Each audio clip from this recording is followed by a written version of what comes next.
So I'm glad we could talk about language this morning. It's been on my mind and all up in my mind too. Maybe that's mostly what the mind is just syntax and semantics. But I've been engaged in this the last couple of days, this dialogue with David Long about realism and idealism. And the more we get into it in like a thread, the more I realize that, holy shit, we don't even speak the same language. And so trying to communicate about the metaphysical structure of reality is going to be difficult, because whenever I use this word, he hears that meaning. And whenever he uses this word, I hear that meaning. And so there's all this translation that has to occur before any communication can even transpire. And it's got me in a kind of pessimistic place, actually, or at least a realistic place, recognizing how difficult and tenuous that sort of translation work is, and how we really can never be sure that we're actually communicating with someone.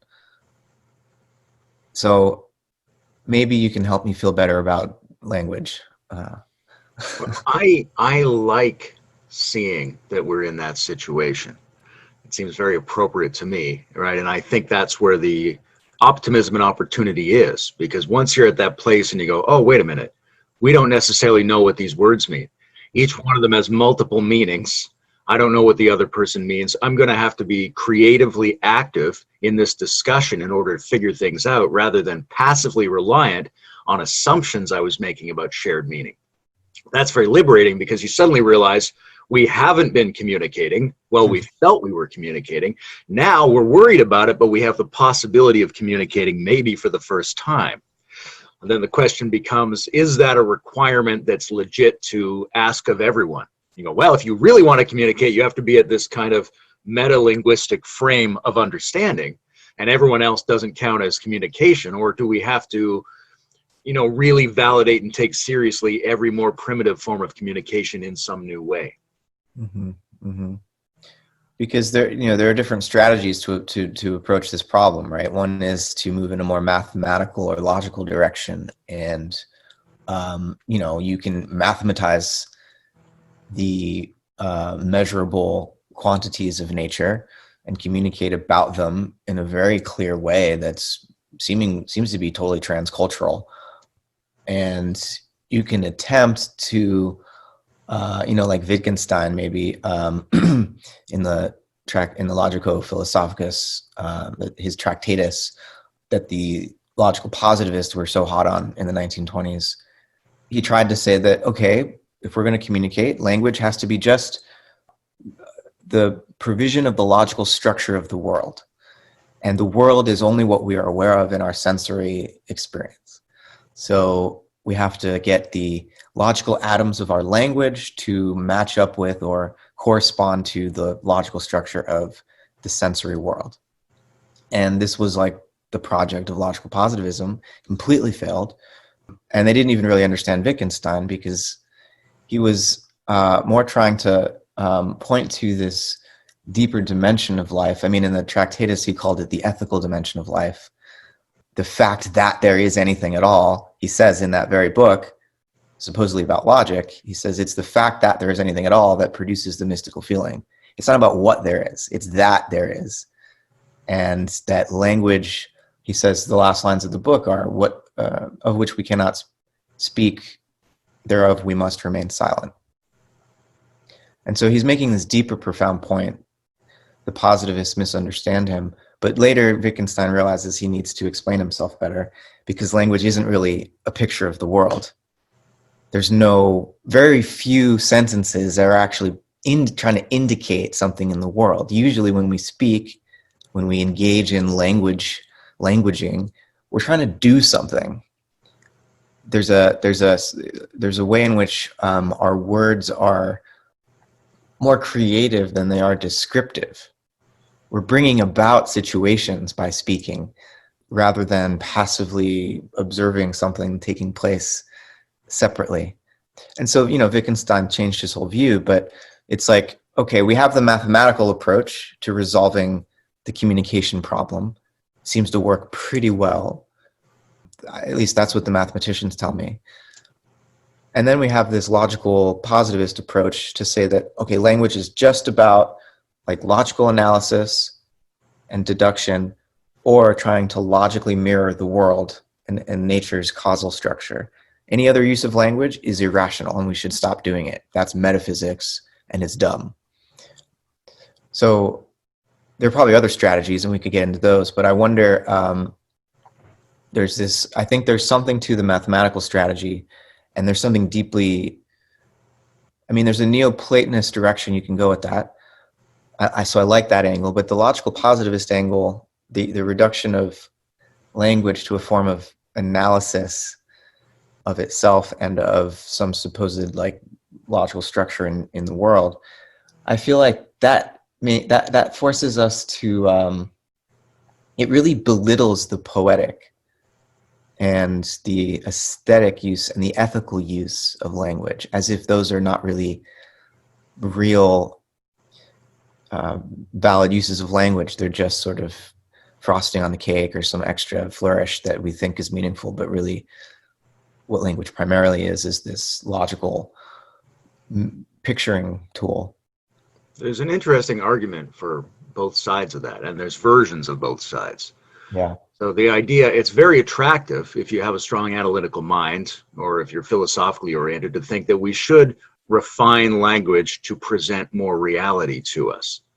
And we think of that as, we're going to cross-reference, sensory material reality, and that's going to lock down, and anything that doesn't fit into that lockdown should be pruned away so that we have a more clear depiction of the real.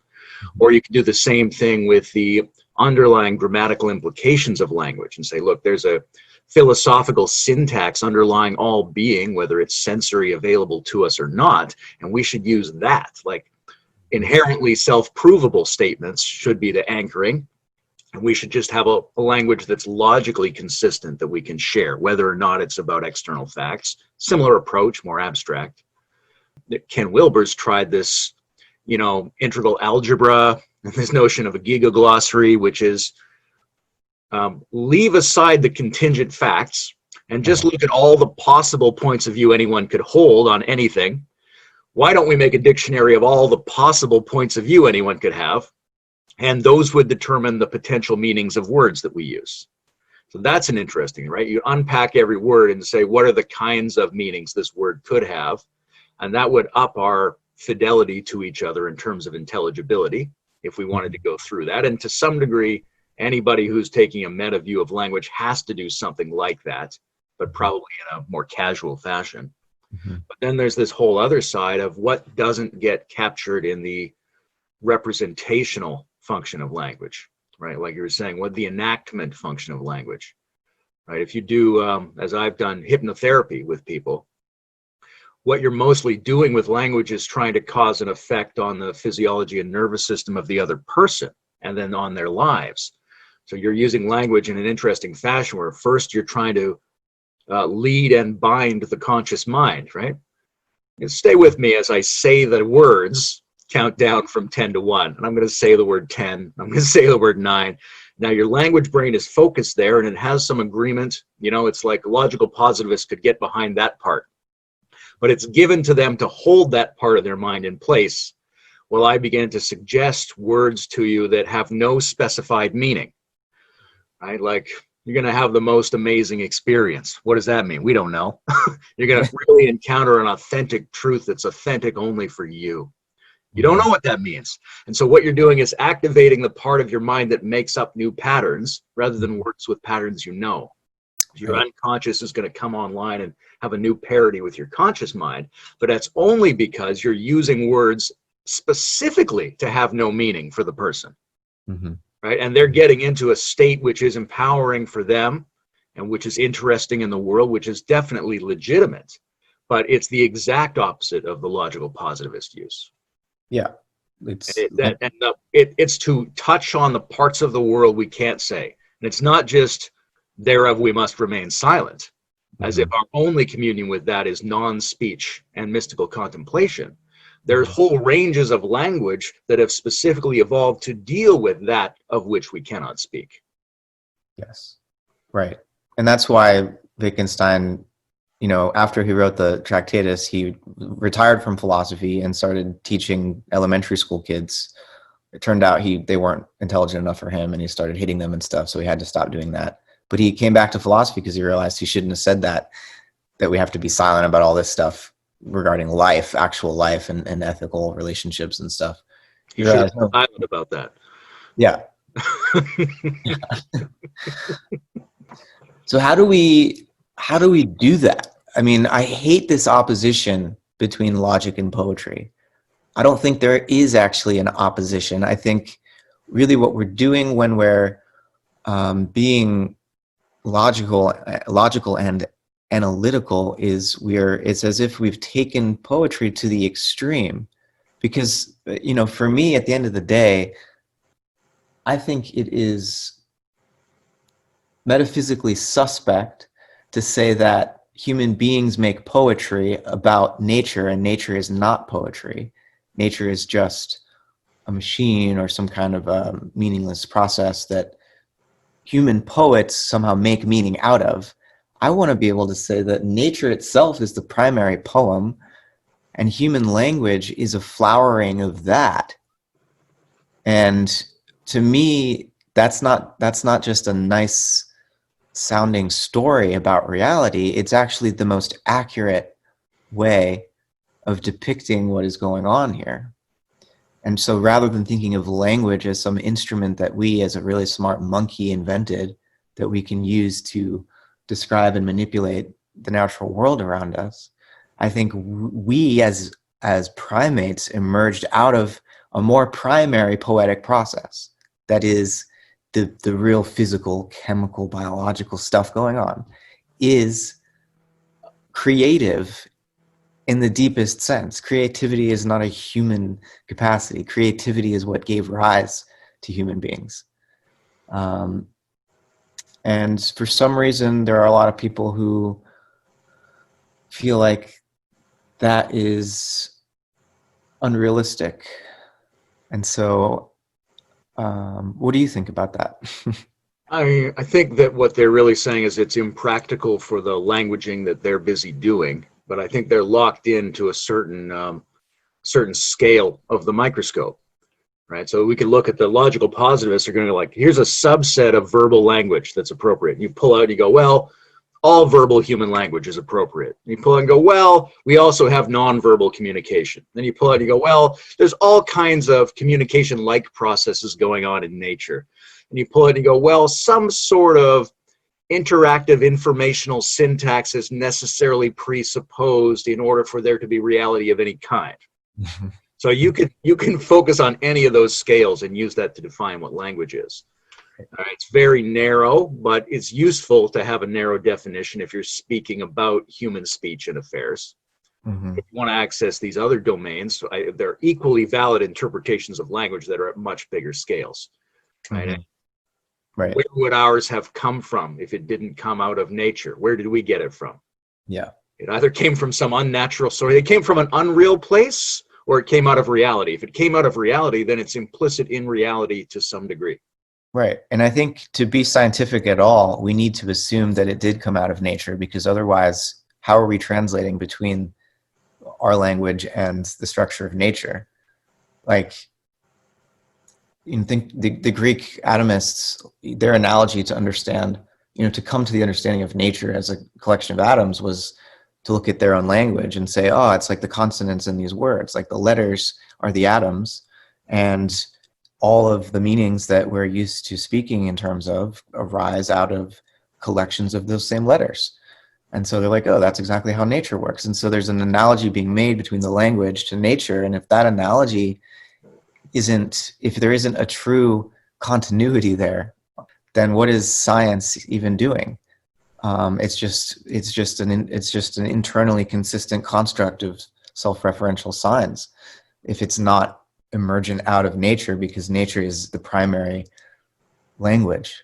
Sure. Anybody doing science essentially has an extreme performative faith in language as both human and natural, right? I mean, they talk about it as math a lot of the time. Right. What they're really saying is some kind of language is capable of revealing the intelligibility of nature because it works. Nature has given us a capacity to reflect it, which in a sense implies that within the nature of nature, there is a self-reflective languaging potential of some kind, right? It's not just that nature is structured like a language and then therefore we're a part of nature and we're structured like language and we can have a look at it. That having a look at it strikes me as being implicit in that syntactical formulation. So at the very base of the nature of nature is it languages itself to itself. That's its shape. It has a reciprocal exchange form.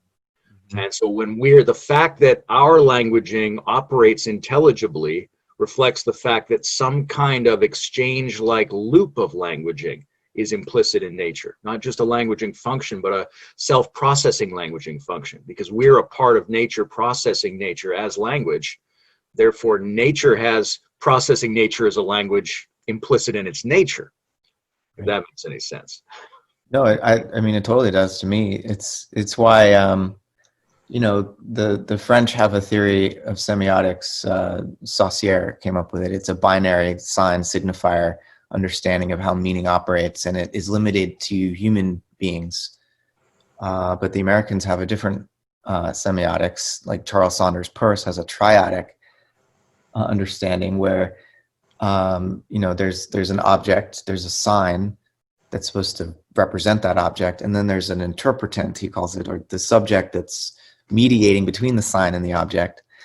And what's great about Peirce is not only that it has this three-way relationship that recognizes the role all the way down in nature of some kind of experiential locus that's mediating a sign to an object, but that there's in every natural process, there's a transition such that what is an object in one moment referred to by a sign to a subject the object becomes the sign in the next moment, and a new object and a new subject arise. And so there's a way in which there's no gap anymore between the linguistic and the merely objective or given. There's a continual process whereby the sign becomes the object and the object becomes the sign for a new moment of cognition or experience. And Whitehead gets at this, who inherits Peirce's semiotics, where he says, like, the word tree symbolizes an actual tree in the forest, but the tree in the forest also symbolizes the word tree.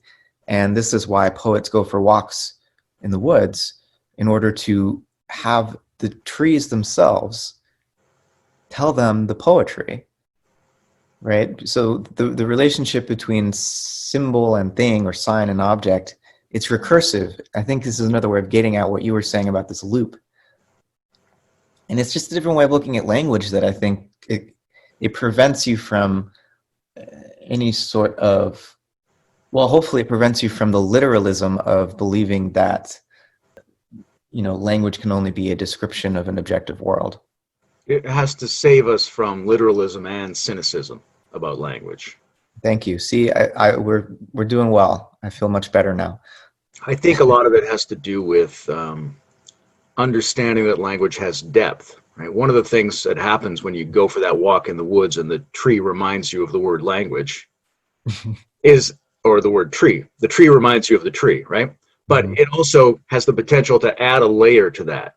You go out and you say, oh my God, I've been using the word tree all my life, but I never really understood it. This is a tree. Right? And you could go back to that same forest every 5 years and have that same experience, because it's like an extra little layer of depth is being added. Mm-hmm. People who see language as an opening to depth have a very different take on it. I was thinking before we got on here about how I used to think of global languaging when I was a kid. I assumed in a sci-fi sense that the one world language was coming. And it would either be like Esperanto, it would be something we made up, or it would be a perverse neological form of English, which eventually goes everywhere, then feeds back on itself. It'd be like Chinglish or something. Exactly, yeah. So I had these two ideas, but now that's because there was no such thing as Google Translate back then, right? We're going forward into a world where everyone will be able to communicate without leaving their own language. That's interesting, right? We're not going to need universal language if we can talk despite our language difference. So the future is not we all converge in a single symbol set. Where is the convergence possible? Then it's in the depth of each language. And you start to have ideas like, well, maybe a person who's gone down 5 levels in French has more in common with a person who's gone down 5 levels in Chinese than either of them do with the rest of the people in their culture. Maybe there's a depth convergence of language users despite the differences in their symbol sets. I like that. I mean, I do like the preservation of plurality and multiplicity in the context of an even more networked human community. But it seems like that's relying heavily on giving a lot of power to the AI that's doing all the translating between these languages. And I assume, just like Google Translate does, that we can solicit the actual human community of users of these languages who happen to know both to improve the translations all the time. But there's still a lot of interpretation there. And so depending on how the translation occurs between any two users of their languages, like at what moment in the history of the unfolding of their cultures, the meanings are always shifting. The dictionary is always expanding. But I think that's all fine, but we can still use the translate programs to communicate. But we're always going to be slightly misunderstanding each other. Yeah, those programs, even if they get a lot better, are going to replicate the ordinary experience of us thinking we know what we're talking about, but not necessarily knowing. Right. But I have noticed the growth in the languaging capacity of these translators. You know, working on my dissertation, like I didn't by any means master the German philosophical language, even though I was studying German idealists, but I was able to use the German texts with Google Translate and kind of get a sense for the varieties of translation that are possible and how might one come to justify a particular translation. Well, you need to have read the 3 books that came prior to this to have the proper context. And but being able to use Google Translate did really deepen that, what you're saying, like dropping down a few layers in each language and seeing the ambiguity about certain words and how that can be a source of great creativity and insight.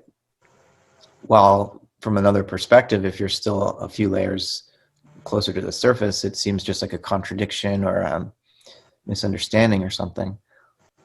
So I guess this is the palimpsestic nature of language, right? That I remember just the process of learning to read, like really getting into reading as a young teenager, and then reading harder and harder books and realizing that stuff I had read earlier that I thought I understood, actually, I didn't understand it at all. And you read it again and you see between the lines.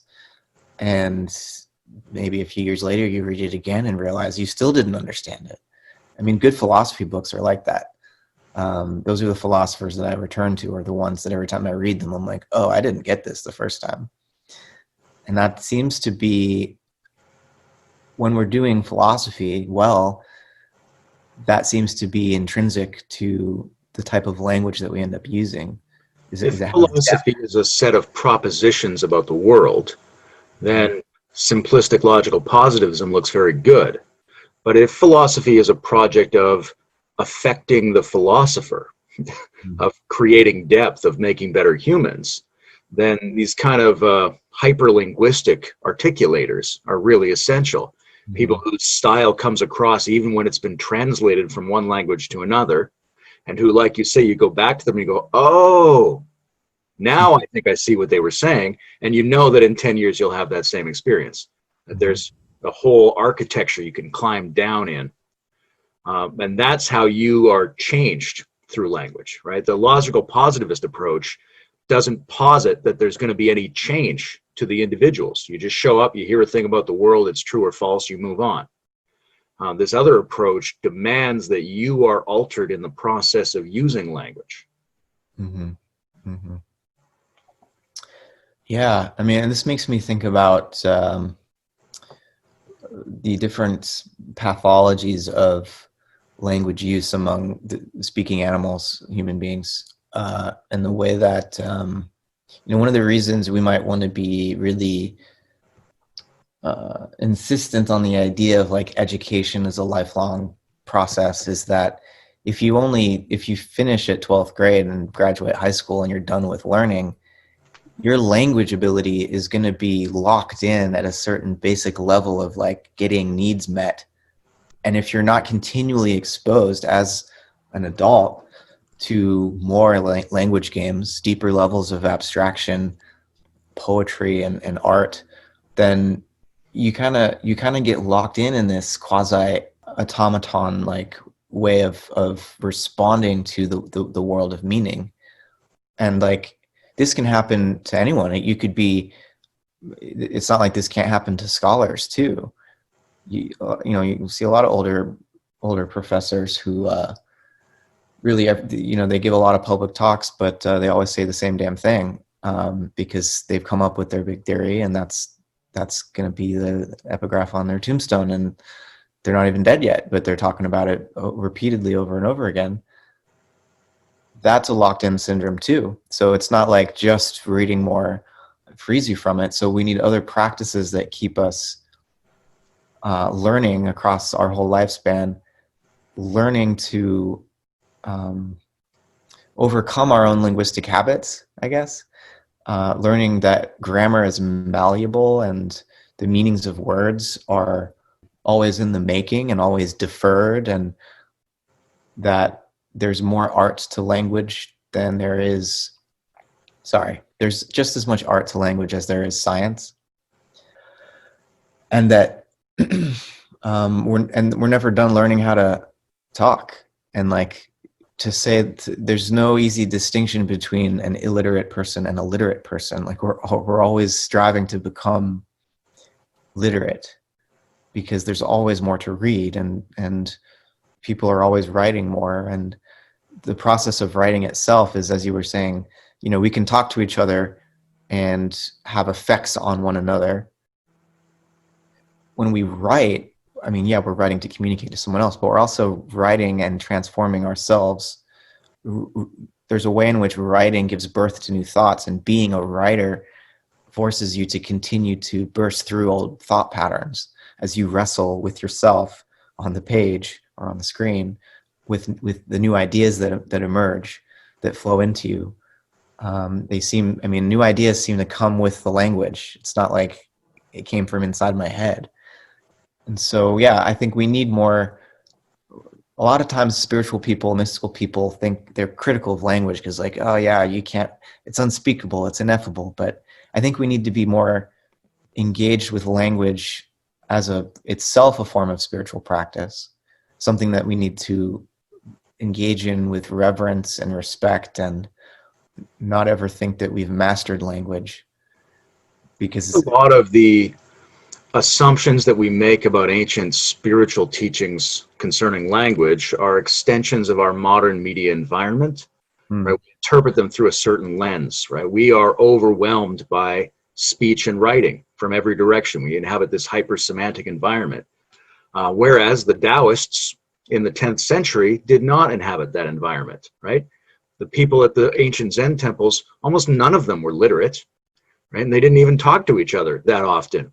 So when they spoke about language, it wasn't this big overwhelming thing that we needed to be cautious about. Whereas 20th century translators of ancient Eastern mystical texts just assume that this is saying we have to make sure to avoid this overwhelming, misleading function of language. We feel like it's everywhere and we're constantly being lied to and we're deceiving ourselves with our own verbal processing, and we've got to get away from that and get back to just staring at the creek for a while. Right? We have this assumption because we're enmeshed in language. They might not have made that same assumption. They might have had a very different feeling about language than we do, because we're so inundated. It's like the person who gets the allergy to cats by having cats all their life. Right. Yeah, that's a very good point. Human beings now almost entirely inhabit a world of their own making, and the meanings that the languaging and the symbolism that we've really plastered over the primary meanings of our cosmological and geological environments. We've like, it's, I don't know who came up with this, that nature deficit disorder, this notion that we basically, our whole species has become autistic. Like, we can't hear the primary language anymore, which is the sound of the creek, which is the wind through the leaves, and which is the motions of the planets and the stars in the sky. Those are the primary languages. But we have these other surrogate symbols now, and a whole network, a whole artificial womb of meanings and brands and memes that have us. We've gone completely mad, and it's like it does have a bit of a Sorcerer's Apprentice feel to it. That the Prometheus gave us fire and then left, and now we're kind of like thought we were in control, but now the fire is raging. Yeah, especially since the invention of marketing, so to speak, right? That everyone's a sorcerer now, right? And that everybody is, from day one, it's suggested to you that you could beneficially manipulate your speech output in public and in private to get certain results from other people. Yeah. You could change the nature of reality just by publicly speaking a certain way, right? And we've got, we put language signs up everywhere, whether it's Coca-Cola or the church. Here's a sentence I like, here's a word we like, here's a slogan you should remember, that kind of stuff. Mm-hmm. All the way down to people graffitiing their own version of it on the wall. But when we fictionally create attractive worlds for ourselves, whether it's Middle Earth or Dune or whatever it is, the interesting feature of those worlds is, without exception, there's no writing in public spaces. Right? Everyone's expected to know what things are, whereas a sign is for people who don't know to take advantage of something. Mm-hmm. So there's a way in which we're distanced from our own spaces, because a sign is for people who aren't used to it. And so it's mostly for people who aren't the people that live there, in a sense. Yeah.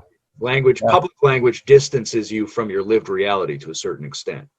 Totally. And without it, we can't have a cosmopolitan internationalist society. At least not up front. We might be able to get there. Yeah. So this is the big issue. In the degree to which our devices take over a lot of our languaging functions, we might be able to draw down some of the standard public languaging. But that'll be a while. Yeah. But there's ways that city people talk and ways that country people talk that are often, usually untranslatable, and they can't talk to each other because the rhythm of their lives, they don't overlap anywhere. It's like the two language games just sort of, they don't even see each other. They can't even begin to understand the values that each is trying to uphold. And so we have a real, it's like for I know we've already done plenty of videos on politics, but in terms of language's role in the formation of communities and groups, tribal identities of whatever kind, there seems to be a way in which this it's not just a pathology, because a little bit of inward focus in a linguistic community helps to refine that and really enhance that symbol set. But too much closure from other language games, it leads to insularity and cultishness. So I feel like there's like a dial we need to constantly be cognizant of when we're playing language games, to like, sometimes we turn up the inward focus and sometimes we turn up the outward, and just we can't forget about that dial and leave it turned one way or the other. there's an interesting population effect in there, which is when you get a lot of people together in the city, then they have swarm effects that they don't necessarily have when they live in a more distributed rural setting.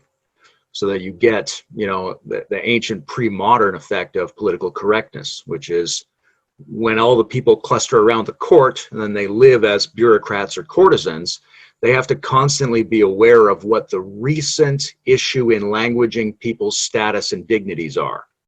Right? If you call the Lord the wrong title, you could be executed.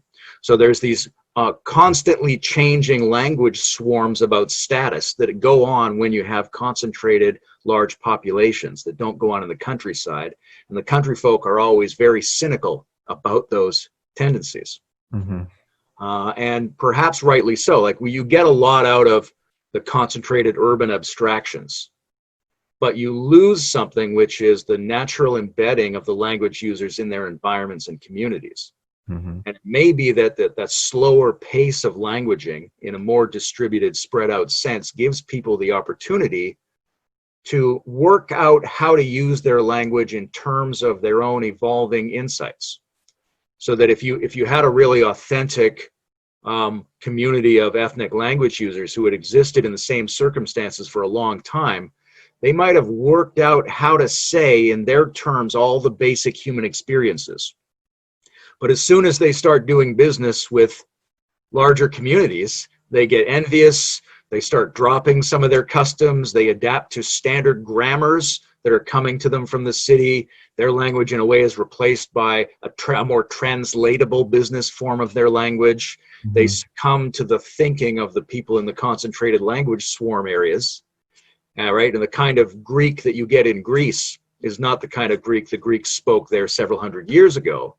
Now, which one represents a more universal human experience is quite debatable, because mm-hmm. the new one, which is supposed to be uploadable into the international context, is actually anchored less in the universal human experiences of the people who evolved there as language users. Mm-hmm. Right. But here's something else I was thinking of earlier. You were talking about the way that confusions in meaning open up creative possibilities and possibilities for depth. Because one thing we need in order to be better language users is good examples of people using complex speech, right? It makes a big difference if you're reading Kierkegaard and Shakespeare and watching Marx Brothers movies or something like that, where people are doing strange things that resemble naturalistic complexity. But they can still get trapped in just being the knowers of that. Whereas when there's uncertainty, Deleuze said this, that style in writing is to make your language stutter so that you have the space to invent a new language within your language.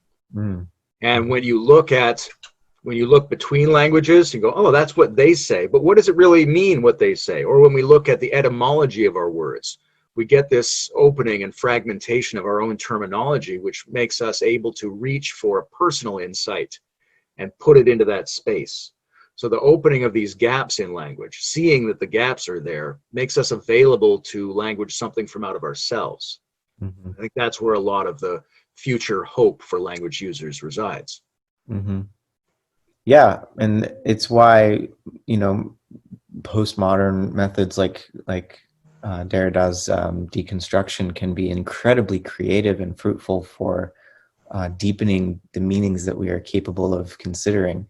It's not just a critical operation. It's actually highly creative, because there's a way of looking at like the history of any literary tradition, but the history of philosophy. And you read each philosopher, and then in the textbooks, it's like, well, this is what Locke thought and this is what Kant thought. But when you actually read them, there's all sorts of internal contradictions and lifespan development, where what the 40-year-old Locke thought is not what the 67-year-old Locke thought. And Kant has a series of critiques that end up like undermining subtly the prior ones. And so you have to see the internal contradictions in each of these own philosophical corpuses and realize that in some ways the history of philosophy is the history of creative misreadings, which are afforded by the fact that no single philosopher is fully consistent in the perspective that they bring forth. Some of these, they have, Whitehead's great at reading the history of philosophy and pointing out how like Hume and Locke, while he disagrees with their conclusions, they have these scattered insights that actually contradict their attempt to be more systematic. And those insights are really worth preserving. So, there's something to be said for the role that mistakes, misunderstandings, errors even can play in the ongoing attempt to express the nature of reality linguistically. Like we stumble often or stutter into insight. That's the opening of a translinguistic kind of consciousness, right? One that can not only straddle multiple languages, but can straddle a plurality within our own language, Mm-hmm. and be cognizant of itself and others as active language users and creators of meaning. But that's a lot to ask of people. It's very optimistic to think that more people are growing into that capacity to see the world that way and then to become agents of speech in that sense. But so many people are not there, which is problematic, right? Yeah. It is. To what degree do we just assume we know what we mean? Because there's certain settings in which that's absolutely necessary. But almost all the problems with language are problems of the immediate assumption of known meaning. Yeah. And I think developmentally in individual lifespans and evolutionarily in the whole history of our species, there's a bit of a breakdown occurring, because usually we would want the ontogeny of an individual's development to in some ways repeat or recapitulate what the process the species went through. But when it comes to the evolution of media technologies, you start with like speech and rhythm and like percussion and dance. Like that's the origin of language in human beings, I think. And then you moved gradually into script, the first writing, and then into alphabets, where you can actually use the same letters to transliterate any language. And then you can read it again back off the page. And then the printing press, and then, the telegram and the radio and the television and the internet and the cell phone. Nowadays, kids grow up and learn how to read off of a screen. They don't really have, unless they go to like a Waldorf school or something, or have an especially rich childhood at home or a great preschool or whatever. They don't really go through that primal interaction with I mean, they do just naturally with parents, like, learning how to speak. It's recapitulated in some basic level, but we don't have a cultural support system that allows kids now to move through these phases of linguistic development. We just put a fucking screen in their face when they're 3 years old. And it's like, they can't really skip any of the steps, but a lot of them are getting really condensed as if they could be replaced by an app.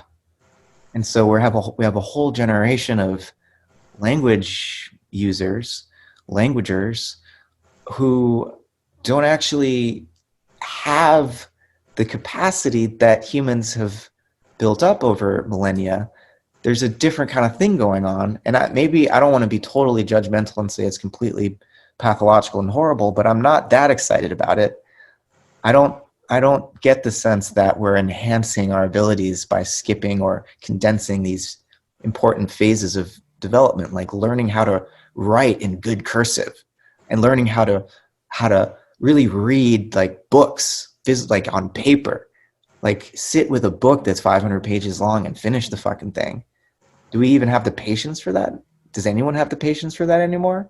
Who was, especially the people born like in the mid 90s or late, so I'm worried about how the way we learn language is being changed. I think what has to happen is that the way we teach has to change just as much or more, right? That we haven't really thought through what it is to teach language arts under the new media conditions. We can't go back to the previous conditions. And if we could really teach skill within languaging under the new conditions, we might get to an even better place than we did. Literacy and the kind of dictionary and grammar rule standardized culture is not only very recent, but it's a very short period, right? From when they first started printing dictionaries to when electronic devices made us, in a McLuhanistic sense, not so concerned about written grammars. Yeah. Just a couple of centuries of human history, right? Almost negligible in terms of our history of languaging. Most of our languaging has been oral. Most of it has been non-standardized. Very little of it has to do with books in general, right? That's an interesting specialization, but it can't be the central epitome of what it means to be a good language user. We have to understand how to make an oral speaker or a digital reader or any language user go multiple steps of development in their own language capacity. We need a more general, more flexible, but equally rigorous approach to the pedagogy of speech. Right. Right. We're people who grew up as good readers. We're an aberration. Yeah. I mean, I know there is, the McLuhan argument is you're going to lose something in terms of the rational distance of the contemplator of cultural knowledge that you get from working with books. Fair enough, but there was also a perverse exaggeration of the neuropsychology of the eye and of the word under those conditions. Yeah. We're not throwing them away, but there's no reason, the book should be more important than the poster, so to speak. The eye and the ear and the hand should be roughly equal in their communicative importance. So that's the new situation created by the technological tools. That's the one we have to educate rather than comparing it to our previous educational model. Yeah. I appreciate that. I totally agree. I mean, there's a way that you can become so bookish in your linguistic capacity that you lose the ability for the art of conversation. You don't really know how to tell a story. So you're not educated in orality. You just know how to see some words on a page and make conceptual connections. That's one entryway into the domain of language, but it also can cause atrophies, like a certain kind of pedantry, or like an approach to scholarship that becomes like what we have now in academia, where all the academic papers are written. Takes so much work and effort for these academics to write these papers. They get published in journals behind paywalls, and like 3 people read those articles because only 3 people can really understand that specialization. And when you go to these academic conferences, it's almost as if, everyone goes up and reads their papers, but I don't know that anyone's taking it in. I can't pay attention to these boring talks read in monotone for 45 minutes. So like, it's just a empty ritual at this point. Like, what's going on there? Where's the orality? Where's the poetry? Where's the ability to bring this knowledge to life in the context of like face-to-face embodied existence? So yeah, I think writing and reading are so important, but they're not all of it. And we need an educational process that acknowledges these different mediums and sensory modalities and allows us to be complete human beings. I think we need all of them. Yeah, I think we're already starting to be in the golden age of conversation, because these tools are enabling incredible conversations, and there's an incredible number of people who are capable of entering these conversations. Mm-hmm. That's amazing. In terms of the preserving the neural skills of literacy, which is always going to be a part of the situation, I think so much of that doesn't come from normal schooling procedures. So much of that is statistically associated with the literacy of the mother in the house, or right?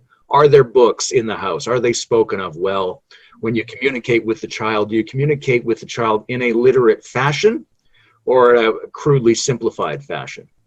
That sets them up, and later they make decisions about whether they're going to read books or audio books or skip books altogether, but they have that underlying thing. Because if you go to school and you're given a bunch of books to go through and regurgitate or ostensibly analyze, and you don't have that background in being a comfortable, sophisticated linguistic communicator from a house where books are valued, where somebody cared about the books that you were being read rather than just, I got to read you this book.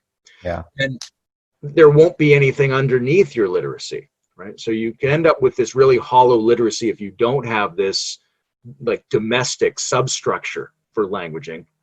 But if you have that structure, there's a whole bunch of what they would teach you at school that just isn't relevant one way or the other. You're going to end up being pretty good with language, and you're going to end up doing that in the context of whatever tools are circulating in your civilization at the moment. So I think we really have to emphasize that, right? If you're not getting that at home, there might be a way to get that at school. But I think that's been one of the major missing pieces in modernist education, because we ostensibly are educating people, but they come out of 12 or even 16 years of school and they read the newspaper at a 7th grade level, right? They talk to their friends very simplistically. They're barraged by the blunt instrument of news communication. So we really haven't, as much as we've been focusing on literacy for a couple hundred years, produced a very deeply or richly literate culture. Our method hasn't been that successful. No, I mean, the media environment fosters suspicion. We just assume that everyone's trying to lie to us all the time. And so language has lost its depth. It's become merely a surface, and we just assume that we know it's true with all the ads that we're being bombarded by, but even when we meet other human beings, we think, they just finished reading the book How to Make Friends and get them to give you their money. So everyone's just trying to, through a logic of exchange, get more. And language becomes a means of doing that. Person, like, you love it? The problem with the suspicion is a kind of worried, energetic, and emotional contraction about the consequences of not trusting words, not trusting people. But if we could relax that emotional position, we would find that suspicion is very empowering, because really we never had a justification for trusting linguistic symbols, right? And most of history was us being misled by language. And that's still the case. And it's really in our face now that we have an environment in which we receive, who knows, 10,000 times more cultural symbols every day than our brains evolved for. We can't handle it. It's overwhelming. And that puts us face to face with a distance between ourself and what language symbols are supposed to do. But that gap was always there. It's odd that we trusted it. We trusted it in a way because we didn't have enough examples of its meaninglessness. So that our ancestors, even more than ourselves, were getting trolled by language. Right? Like if someone said something, we gave it the benefit of the doubt because it was a statement, right? If someone comes to you with the holy book, well, it's got to be true. Look, it's written in this book. And you go, well, that's persuasive. It's written in a book. How could it not be true? Right? That's from a person who doesn't have much experience of words. They've never thought about writing a book like that themselves. But if they had that enhanced language capacity, they would be a little more suspicious about believing a book because it's a book, or believing a statement because it's a statement. And that opens up this space where you could have a more responsible relationship to it, because it seems to me that even today, we are overwhelmingly getting trolled by the assumption that we know what things mean. We aren't suspicious enough. We act like a politician will fundamentally be defined by their statements or policy claims. Right? We don't look at their voting history or their temperament or that kind of thing, right? We're still getting played by language. Yeah. If a person says, I killed those people because the devil told me to, or God told me to, no one ever asks them, why do you believe statements? Like, why would you believe what the devil told you to do? Right? Where is the gullibility of language? Where does that come from? And isn't it still massively operative? Even though we're starting to feel that something's wrong with speech, we're really not clear enough on how suspicious we should be if we could do that with a good conscience and a warmth. Yeah, I think I'm just, as you were talking, thinking about the history of like the different ways that human beings have dealt with this anxiety that they're being lied to in these different linguistic mediums, by these mediums. And like, seems like in the, just, to speak mythically, like Adam and Eve, before Eve ate the apple, they had language, but they were kind of surprised by it. It was just like, it was there, and they happened to know all the right names for the animals and the plants, and it just came to them naturally, because it's like the animal itself, like its name was like literally like radiating off the damn thing. And so they were just like, oh, that's a whatever. And then something happened where they realized that they weren't inside of language anymore. They could like step outside of it, and it became a dictionary for them to use. to get what they want. And so they all of a sudden started distrusting the name that was radiating off the animals and the plants, and thought that maybe that's not true. Maybe there's something else going on, and maybe I want there to be something else going on, so I'm going to tell that story even though it's not really true. And then like we start having all these different release valves for our guilt around the way that we're manipulating language, like confession, or Protestants kind of get rid of confession and they try to do all of that internally with prayer. And like even in like evangelicals nowadays, and a lot of these evangelical politicians, it seems to me, someone like Mitch McConnell, or someone like what's his name, Lady G, and these evangelical politicians who Lindsey Graham, who, I don't know if you heard about the Lady G controversy. A male escort of his revealed that he calls himself Lady G when he asks for their services. He has a demonstrably old-timey Southern homosexual temperament in the way he speaks and behaves. Yeah. Everyone knows already, but this anyways. But these are like evangelical Christians on the face of it, and I think their political lives are constituted by just endless lies. So just all lies. I'm not saying all politicians don't lie on all sides, but these guys are especially like just in it, lying constantly. But I think they probably go home at night and pray, and in their prayers, they're really trying to reconnect with language as truth on some level. And I'm sure there's some inner instability there as these two sides of them try to relate, but it seems like we need these release valves, and religion often functions as a way of allowing us to have access to some faithful word that isn't just an attempt to manipulate. But we increasingly, like, what do secular people have? I mean, who don't have prayer or confession? Like, what do we do? Maybe it's like social media now, where instead of being all Protestant about it and like praying inwardly, we spout off about it on the internet. I think we have, there's some passive secular forms.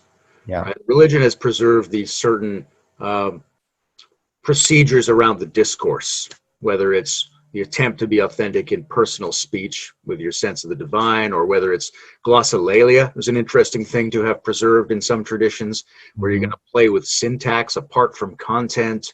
It has all these things that you actively do. But in secular society, there are things like comedy, for example, when you're going to listen to someone play with language in a way that disrupts social norms and releases energy, frees you from your normal anxieties around word usage, is what the better comedians are doing today. So there's a whole bunch of scenarios, right? Creative writing class, right? If it's handled appropriately, can be a release valve. There's a lot of ways people can go at that. But I think a lot of it is there's a problem around passivity in language. I see this a lot. Heidegger said language was withdrawing from us, right? But I think a lot of it is we just, we treat it like the word comes at us and we have to make a decision about whether to believe it or not believe it.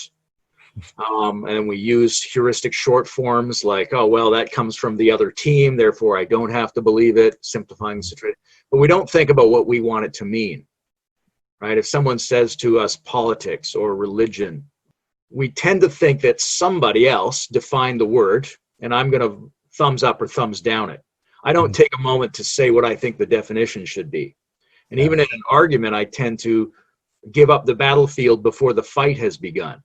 I don't go, here's what I think religion should mean. I go, hey, other people defined it. I think those people are dumb. Therefore, that word is dumb. Therefore, I don't identify with it. But I've passively allowed people who I think are incompetent language users to define the meaning of my words. So I'm out of the game now. I'm just sitting here receiving the incoming media transmission from everyone, and at best scrambling to do a thumbs up or thumbs down, when really I should be pausing, distancing, defining language, because I'm the language user and my contribution is to give my meaning to the word into the discussion, and then the discussion can begin.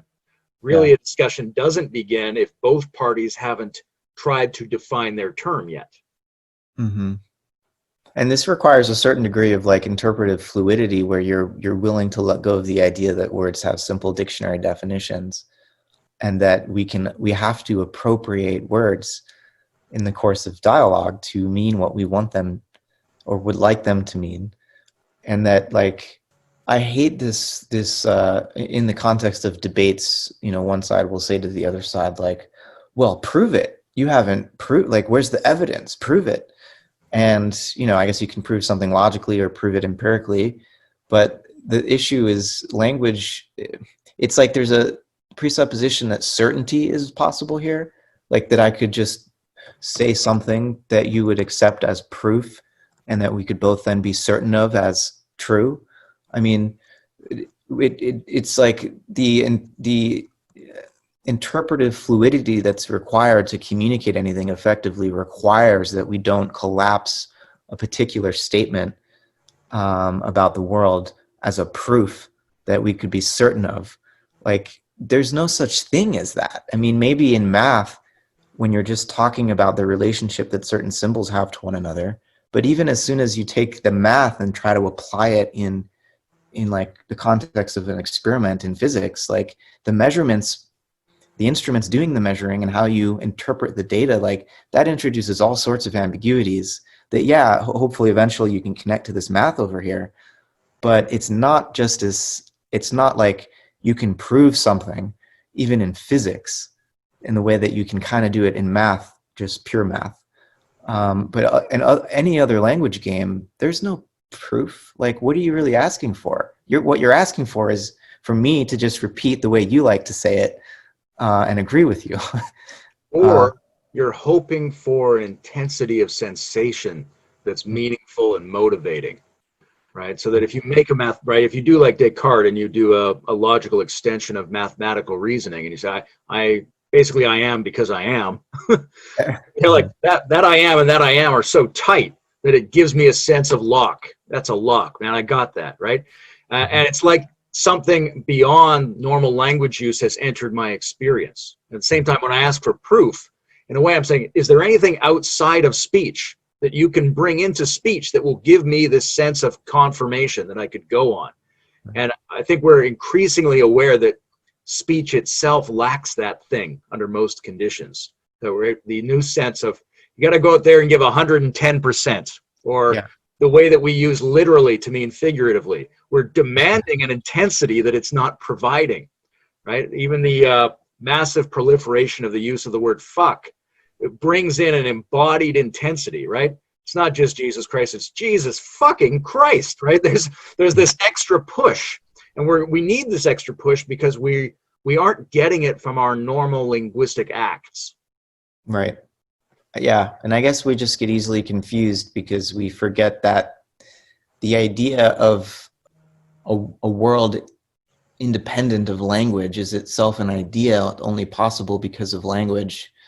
And it's as soon as we start thinking of language in a purely representational way like that, I'm not saying it can't function representationally.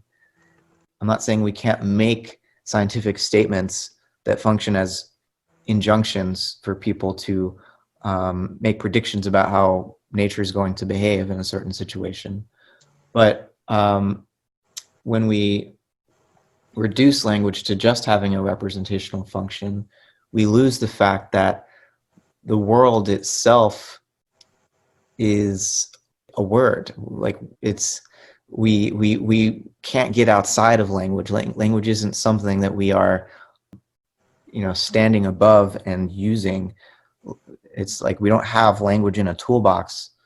We can't decide to stop using it and just look at what's there. So it's in a way a more difficult situation, but it's also, I think it frees us up when we accept that to stop taking ourselves so literally. And like, I think we can grease the linguistic wheels a bit when we let go of that anxiety and that desperate need for certainty or literal statement about some imagined mind-independent reality. Not that sometimes we don't need to check our work, but really that's always going to be a interpretive hermeneutic exercise to check our work. We can't just put the words down and go like look at something else that's not words, or I not think language. we project the possibility of this extra linguistic intensity rather than taking responsibility for it. It seems to me like it's like we have a language sphincter, and your basic responsibility would be to squeeze or release. Yeah. If you squeeze, you're going to put a stop to the chain of sliding signifiers, right? You're like, why is that happening, Mom? Why is that happening, Mom? And, right? Eventually she goes, because I said so. And you go, okay, end of conversation. That gives me that thing I was looking for. Mm-hmm. But if I can do that for myself, if I can go, okay, here's how I'm going to get extra intensity from language as if it was a translinguistic intensity. Because I can squeeze it, I can also release it, which means I'm not stuck on anybody's proposed intensity. This book is true because it says so in this book. You're like, yeah, I'm going to let that one go. I have the ability to lock or release as a fundamental relationship to signification. Yeah. No, it just makes me think that like underlying all languaging is this like yes, no function, where like the no is the more analytical one that's like, that's trying to stall the communication process and say, whoa, wait a minute. And then the yes function is the more playful one that is more improvisational and accepts what's the meaning that is given or present and then carries it forward. And they're both essential. We need to be able to say no and be analytical and define our terms. And we also need to be able to improvise and synthetically amalgamate what's been said, even if it's not perfect, to something a meaning that's deferred and that we will only ever be able to continually approach. I mean, because if we don't have both of those, then we lose resolution, and we lose meaning ultimately. I think you're right that we need both of those. Right? That language has to be. We have to be more capable of flow and play with language, but at the same time, we have to be more hesitant and descriptive, I would say. Mm-hmm. That the assumption that we know what's meant immediately is something we have to pause and give ourselves a distance. And in that distance, we reach for an image or a form or a pattern, a structure of some kind to see what's being discussed. And that's what we want to hear from the other person in order to have a discussion, is what structure are they referring to? And I had a very interesting interaction with a Mormon on the sidewalk years ago, and he asked me if I believed in God, and I said, well, I'm suspicious about language. Could you rephrase the question without using that name? Just describe to me what you're talking about. Don't call it God. And then I'll see if I believe in something that matches that description. We had a very interesting conversation, but there's a principle in there, which is that the name of a thing doesn't tell us much about that thing, but we act like it does. And that puts us in a very narrow place. And in order to get beyond the effects of immediate associative assumptions, we have to be capable of pause and distance and then checking our description. And I think that's a survival skill now in a way that maybe it wasn't in the past. Although, right, if you believed the king or the dictator, maybe you marched off to the wrong place to be slaughtered. But today, when we're so overwhelmed with incoming semantic signals from other people in the culture, we simply cannot accept them all, right? And when you hear a story about, say, a girl killed herself because of online bullying, right? And then people immediately ask questions like, well, how can we shut down access to those information streams for kids? They go, oh, we can't. But they don't really ask themselves the question, why did this girl immediately believe she understood the signal, knew what it meant, right? We don't ask ourselves that question. We, in fact, teach kids to immediately think they know what signals mean. This is what this is. This is what this is. And you go, if that kid got to be 11 years old and nobody taught her the skill of not believing her immediate assumption about incoming language, that's almost a form of neglect and child abuse at this point. Because if you go forward into the new media environment and you don't know how to not believe incoming signals, you're at a tremendous disadvantage. Mm-hmm. Mm-hmm. Yeah. And it's like, I'm like seeing this developmental trajectory here where when we first learn language, we're very sincere about it and literal in a way. Like a word is what it means. That's what that word means. And when someone says it, that's what they mean. And then we learn that, actually people can lie and this illusion of sincerity and innocence is broken. But then we learn about irony, where we are being sincere, but we're also lying. And then there's, I think, a deeper form of authenticity still with language use, where I think it has something to do with being playful. I mean, I'm not sure how to characterize it. I feel like I'm still in it. I don't have another developmental stage to look back at it and say, this is what this is. But there's a way in which, because I feel like postmodernism gets stuck in the irony, and doesn't reintroduce the sincerity, right? And this is the meta-modern move, I guess, right? And I'm having fun playing with that move, and I think that's the cultural space where we need to hang out in and pull more people into, lure them into it, because it can. I feel like this media environment can actually support that move. Right now, it's stuck in just the cynicism and irony, but like there's a way that it can also support a different kind of communication. Yeah, I think so too. And it's interesting to think out what the sub skills would have to be to make that possible. Right. One of the ways of looking at it is in this layered complexity model, where you got to go through this stage, get to this stage, get to this stage. That's going to take a long time, but that could be accelerated. Another way of looking at it is that maybe this is the normal function of language that's been sort of sabotaged, or our integrity as language users has been thwarted for the last few thousand years by our home life and our educational life and our political life. And really, it's quite normal to be more active and adaptable and flexible, because I don't know if you read Kahneman's book, Thinking Fast and Slow.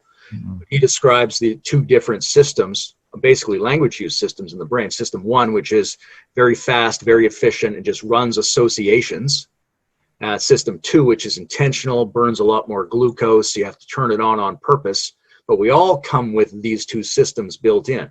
The one that's going to slowly go through it, and the one that just gives you an answer. Right? And we're duped by either of them if we only use one of them.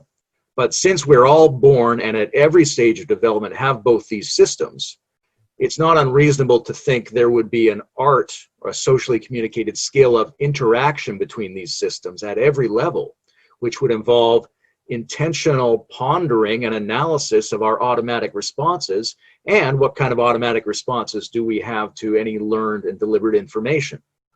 And that kind of thing at a higher level is just amazing, but it could be present at a lower level, in a healthy, stable society. Like you can imagine I went to see my Uncle Bruce one time, not that he's a primitive, but I asked him what a flower was, and he said, well, round here we call it, and I thought, round here we call it. That's beautiful, right? That's healthy postmodernism already, right? He wouldn't relate to it in that sense. But he's saying we call it this. It could be called something else. We are active dynamic language users. We've settled on this one, but we're not fundamentally tied to it. And I thought, this is healthy, normal, very simple languaging. But anybody at a high level could understand that very well. It's like they had healthy postmodernism in the Greco-Roman world, where people would go to a different city or town and be like, what's your word for God? And like, well, around here we call it, and it's like, oh, that's fine. Yeah. And somehow we lost that. Healthy things like postmodernism and metamodernism should be able to give you a description of what was operative at healthy versions of even very simple levels. Yeah. So it's like we need to have faith that translation is possible and communication can in fact occur. And we need to be vigilant for the misunderstandings, not because they're wrong and bad, but because they're opportunities to complexify and to add depth to the meaning that can be conveyed and understood. It's in translation and misunderstanding. It's through that we come to deeper understanding. And yeah, I guess this whole the whether it's the sphincter clenching or just the yes/no oscillation, I started off saying how pessimistic I was about our ability to actually communicate, and now I'm feeling more optimistic. And I think it's important to be able to be a bit bipolar in this endeavor. we need, and language works that way too, right? We have fits of inspiration, and then we have long dry spells where it's just like rereading stuff we've already written to remind ourselves of, where we've come. And it happens. Intelligence incarnates through these linguistic mediums in fits and starts. And it seems like I get the feeling that we're right on the edge of one of those, like a major mutation. And we have the media infrastructure, the technological infrastructure to have that mutation be very widespread. Not just reserved to a small elite, but so it's a question of how deep can we go on these digital screens? And we're never going to be limited to them, right? I think part of going deep is going to be understanding the role they play in the ecology of the modes of communication. And so if they're in their right spot, and if we've been providing the emotional background that we need, and if we've been practicing the skills of being better language users, irrespective of media environments, and maybe starting to translate that into an educational program, then we're in a good spot to be able to take advantage of the new media in a way that really takes language to the next level. So anything could go wrong, but there's some extremely optimistic pathways forward as language users. And I love language. I'm fascinated by it. I'm almost in a religious sense, right? I can see why you would call it a goddess or something like that, which makes me think of, I don't know if you ever read the preface to Nietzsche's Beyond Good and Evil, but It starts off saying, suppose truth is a woman. Should we not assume that philosophers have not related well to the feminine insofar as they've been dogmatists, right? They've been too simple and too rigid to understand what this complex dynamic process really is. Right. But the more we can appreciate that, the more we can think, oh, what are the skills that actually help us work with that thing that language is, not the thing we assumed it was from books or royal edicts. Mm-hmm. Right. Yeah. If we approach language as if there's some universal grammatical code, it's akin to picking a flower, bringing it back to the lab. Maybe we put it in storage first because it's not time for us to work right now, and then we come back the next day examining the flower, and it's already dead and wilted. But we think we're getting at its essence. We got to plant the flower back in the ground and let language be. I love Heidegger's metaphor, the house of being. It's language isn't being, but it's what allows us to shelter and shed light on and protect being, to take care of being. And then it's like being a speaking animal becomes such a gift and a responsibility. And I think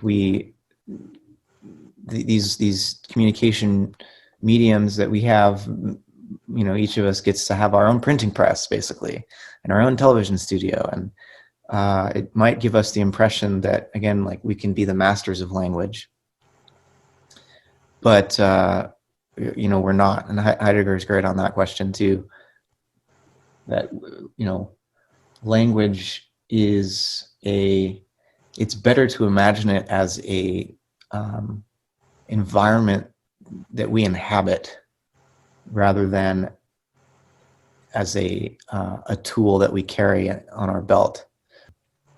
And so, to create our tools, we draw from the environment of language, but we're never we're always standing on a linguistic ground that we didn't make. It's not just another one of our tools. And we don't do that only through conscious making of computer code to describe the world. We do it largely through an embodied implicit process in which the majority of our syntactical processing is concealed from consciousness, which makes it no less important and no less effective. But most of our languaging, this is the principle of Eugene Gendlin's therapies, focusing therapies, where your system knows something and it actually knows it in the form of language. You've got to figure out what word will temporarily be the truth, will temporarily give house to being in order to bring that forward. But you have to understand you're not bound to that because you're not really the language user. You're the assistant to the language user. And Yeah. you have to perform that task as faithfully and actively as you can. Right. Yeah. Yeah. That's a great way of putting it. It's like we're the scribes. You know, we're writing down what the reverberations of the logos that we managed to become sensitive to. And so, like, how do we become vessels for that intelligence to move through us? Yeah, if we're the secretary, how do we make sure we faithfully communicate what the boss said, but also how do we make sure we tell him faithfully what the incoming signal was in a way that he can understand so that he can decide what to output? Right. Right. Yeah. Yeah. Mm-hmm. Yeah. Mm. Well, I have a few more minutes. I've got a couple other appointments as well this morning, but what are there loose ends here that we need to? Of course there are. Yeah, of course there are.